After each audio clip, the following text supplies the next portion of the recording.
اچھا، اس میں جو سیکولرزم ہے یا لبرلزم ہے، اس کو پاکستان میں آپ کیا سمجھتے ہیں کہ کون سی ایسی چیزیں، یا اوورآل اگر آپ اس کو مسلمانوں کے حوالے سے جج کرنا ہم کریں، کہ کون کون سی چیزیں جس کی وجہ سے ہمارے بچوں میں، نوجوانوں میں اس کے جراثیم آنا شروع ہوتے ہیں، وہ کون کون سے مراکز ہیں، کون کون سی جگہیں ہیں، اور اس کو بند کیسے کیا جا سکتا ہے؟ میرا نہیں خیال بند کرنے کی ضرورت ہے. اچھا یہ پرابلم دیکھیں، جو ڈس ایگریمنٹس ہوتے ہیں ان کو ویلکم کرنا چاہیے. صحیح. اگر ہمیں اپنے دین پہ بھروسہ ہے، جو کہ ہے، تو ہم کسی کو بند کیوں کریں؟ ہم کہتے ہیں کہ آپ کھل کے بولیں. میں تو کہتا ہوں پاکستان میں سیکولرز کو پورا حق ہونا چاہیے کہ وہ اپنے نظریات کو بغیر زندگی کی پرواہ کیے بغیر، یعنی کہ لائف تھریٹس نہیں ہونی چاہیے، وہ کریں. فیمنسٹ کو کرنے چاہیے، اور اب تو خیر کرتے بھی ہیں. وہ بھی ایک زمانہ تھا، ایک زمانے میں کہتے تھے نہیں ہم تو کر نہیں سکتے. اب عورت مارچ بھی ہوتا ہے. میری اپنی کئی ڈیبیٹس ہو چکی ہیں ان لوگوں کے ساتھ. میں کہتا ہوں اس سے زیادہ ہونا چاہیے، تاکہ یہ تاثر ختم ہو جائے کہ اس طرف شاید کوئی مولوی اس لیے غصہ کر جاتا ہے کہ جواب نہیں دے رہا، مسلمان غصہ کر جاتے ہیں اس لیے کہ ان کے پاس جواب جو نہیں ہے. میں کہتا ہوں کھولو ان چیزوں کو، لے کے آؤ. ہم ڈیٹا آپ کے ساتھ شیئر کرتے ہیں، آپ ڈیٹا شیئر کریں، ہسٹوریکل ڈیولپمنٹ دیکھتے ہیں. جو بڑا مور اور لیس ایکوریٹلی آئیڈینٹیفائی کیا کارل مارکس نے، جو ایک ڈائلیکٹیکو ہسٹری جو رہی ہے، کس طرح سے جو پینڈولم سوئنگ ہوتے ہیں اور کس طرح سے جو ایک کلیش ہے اور وہ کتنا ضروری ہے. And that's how it goes. اس کو سامنے رکھتے ہوئے ہم چاہتے ہیں کہ ہم آپ کے ساتھ ایک ڈائلیکٹیکل ایک جو ہسٹری ہے اس کی کنٹینویشن ہو، کہ آپ کا موقف سامنے آئے، ہمارا سامنے آئے.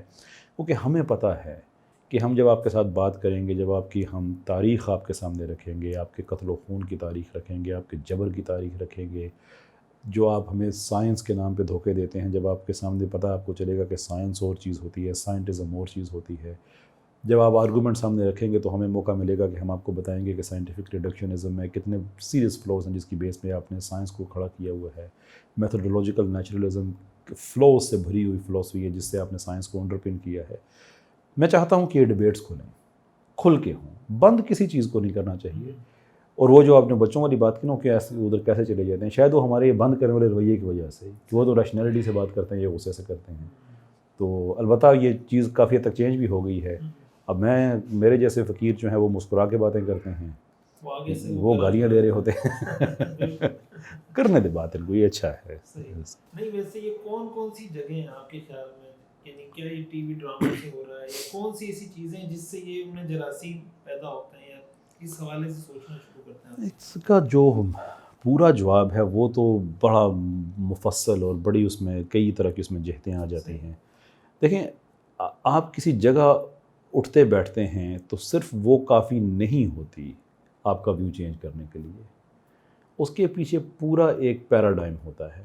مثال کے طور پہ پاکستان میں کسی جگہ پہ آپ مثال لے لیں، آپ کے ایمان کی حفاظت کون سی چیز کرتی ہے؟ آپ کے اذکار کرتے ہیں، حصار ملتا ہے، آپ کی عبادات ملتی ہیں، آپ اچھے کام کرتے ہیں جس کے بعد لوگوں کی دعائیں آپ کے ساتھ کھڑی ہو جاتی ہیں. آپ رزق حلال کھاتے ہیں تو وہ رزق حلال بھی آپ کے ایمان کی حفاظت کرتا ہے. رزق حرام کھاتے ہیں تو آپ کا ایمان کی جو ایک حصار ہے وہ کمزور ہوتا ہے اس سے. پاکستان کے ماحول میں ایسا، جو آپ نے پوچھا ایسا کیوں ہوتا ہے، بھائی ہم رزق حلال سے سٹارٹ کریں تو ہمارے گھر میں وہ بھی بڑا ایک کویسچن ہے. کبھی میں آپ کے آڈینس کو میں اسپوک نہیں کرنا چاہتا، لیکن بہرحال ایک سوال ہے کہ پاکستان میں مرغی مہنگی ہو جائے، سستی ہو جائے، یہ زنگر برگر وغیرہ پھر بھی 80-90 روپے کے ملتے ہی رہتے ہیں. ہاؤ کیسے؟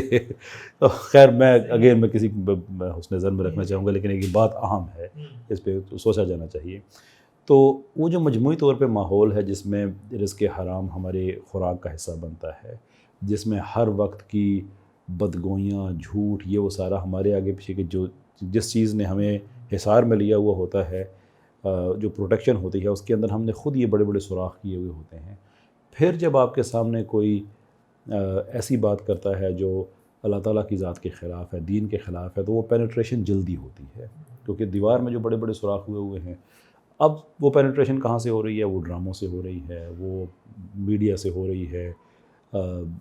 انتہائی غلط بات ہے، یعنی کہ یہ جو میں ذکر کرتا ہوں اور ہمارے دیسی لیبرل کو غصہ آ جاتا ہے، بسکٹ اور پتی اور اس طرح کی چیزوں کے ساتھ کی جو لڑکیاں ناچ رہی ہوتی ہیں نہیں بھرنا ہوگے، اس کا ایک سائیکلوجیکل ایفیکٹ ہے، کیونکہ جب آپ اس طرح سے ایک ایسی چیز دیکھتے ہیں، اس کو سیکچولی آبجیکٹیفائی کر کے سامنے رکھتے ہیں، تو آپ کے جو انٹرسٹ ہے وہ پیک کرتا ہے. جب وہ پیک کرتا ہے تو اس کے بعد جو پروڈکٹ سامنے رکھا جاتا ہے وہ آٹومیٹکلی وہ آپ کے ذہن میں اسمگل ہو رہا ہوتا ہے سبلمنل لیول پہ. یعنی کہ آپ لٹرلی آپ لوگوں کو، جیسے کسی زمانے میں ہوتا تھا، اپنے وہ بھی ہماری بہنیں بچی ہیں جو ان پروگراموں میں کام کرتی ہیں، میں سخت لفظ بھی استعمال نہیں کر سکتا، کہ آپ ان کو سیکشولی آبجیکٹیفائی کر کے آپ اپنی چیزیں بیچ رہے ہوتے ہیں. یہ بھی بائی اینڈ لارج ہم کنزیوم کر رہے ہیں. پھر یونیورسٹی میں جاتے ہیں تو وہاں پہ ٹیچر ہمارے بہت سے سیکولر ہیں، یونیورسٹیز کی پالیسیز بہت ہی سیکولر ہوتی ہیں. میں آپ کو چھوڑیں کہاں کی بات کہاں تک چلی جائے گی، میں آپ کو ان دونوں کی اگزامپل دوں کہ ہمارے پالیسیز کہاں تک چلی گئی ہیں.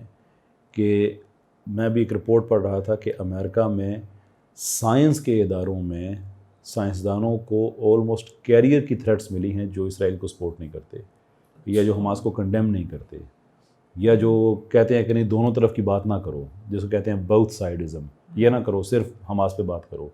بڑے بڑے ڈونرز ہیں وال اسٹریٹ کے جنہوں نے سائنسدانوں کی ڈی فنڈنگ کا کہا ہے کہ فنڈ روک دیں گے.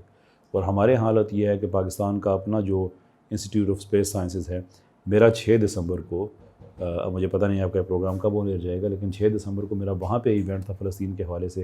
انہوں نے اجازت نہیں دی مجھے، نہیں ہم اس پہ بات نہیں کرتے. وہاں کے لوگ، اب وہاں کی میں نے مثال اس لیے دی ہے کہ یہاں پہ کوئی آدمی اعتراض کر سکتا ہے کہ بھائی یہ تو سائنس کا ادارہ ہے، یہ سیاست میں کیوں آ رہا ہے. تو میں نے پہلے بتا دیا کہ سیاست وہاں کے دنیا کے بڑے سائنسی اداروں میں کیسے جا رہی ہے. تو کہنے کا مطلب یہ ہے کہ جب ہمارے اداروں کی پالیسیز بھی ایسے ہوں، میڈیا بھی ایسا ہو، کھا بھی ہم حرام رہے ہوں، ہر روز جو ہمیں پتہ ہی نہیں ہوتا کہ یہ جھوٹ بولنا، گالیاں دینا، یہ آپ کے حصار میں کتنے بڑے بڑے ہولز ہیں جو پوک کر رہے ہوتے ہیں. تو جب یہ سارا کچھ ہو رہا ہو تو پھر یہ اس طرح کی باتیں بڑے جلدی انسان پہ اثر کرتی ہیں. یہ بہت اہم بات بتائی کیسر صاحب نے کہ اس میں مسائل صرف خارجی نوعیت کے نہیں ہیں، ٹی وی ڈرامہ یہ ساری چیزوں کے اثرات یقیناً ہیں، لیکن ہمارے پیٹ میں جو حرام کا لقمہ جا رہا ہے یا حرام چیز جا رہی ہے یا جو خلاف شریعت ہم زندگی گزار رہے ہوتے ہیں اس کے بہت زیادہ اثرات ہوتے ہیں. اور یعنی گویا ہم اپنے آپ کو اس کے لیے قابل بنا دیتے ہیں کہ کوئی بھی غلط چیز آ کے ہم پہ آسانی سے اثر کرے.